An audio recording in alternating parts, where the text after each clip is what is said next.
Prizrenit, nuk mund të largohesh nga Prizreni, kështu që nuk po largohemi edhe më tutje Sultani. Sultani, një ndër pjesët e bukura është edhe baklava, me shijen e vetë specifike pikërisht të Sultanit. Okej, hajde shkojmë me shohim baklavën. Ja ku e kemi zotrin, përshëndetje, si jeni, a jeni mirë. Nuk kemi arë shumë për t'ju marrë kohë, ama për ta provuar baklavën, po. Që që na vyn edhe një pirun, po, se unë nuk mund të ha të gjithën. Një baklavë për ty, një për mu. Një me një. Një me një, si mos ta teprojmë shumë se na kanë thonë që sheqeri shumë. Kryetar, se di sa e mas ëmbëlsirave?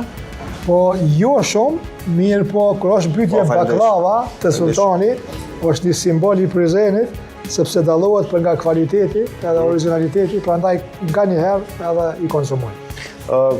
Ti bjen që ëmbëlsirat se di sa i ke afër, ama këto furrat e këto i ketë njohura shkak të trashëgimisë familjare dhe gjitha këtyre, apo? Po une faktikisht jam rrit në biznes të furrës, sepse baba im ka qenë biznesmen që është marrë me furra.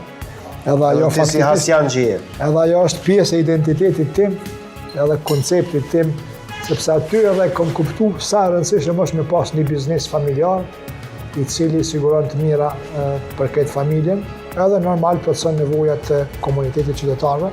Kurse kjo baklavë ka një shije specifike, është identiteti i Prizrenit. Fantastike që nga kjo që e provovën. Ta jap drejtën edhe ty, kryetar, të provoj. Të provoj edhe une. Jemi jashtëzakonisht shumë kënaqur me punimet e zotrit Shoqët, besojmë që kam e fituar 100%. Edhe unë shapo thomi vetëmi është kryetar që shetitet në kom, del me bicikl, kemi ftohta për bicikla, kemi natyrën e bukur, edhe me këto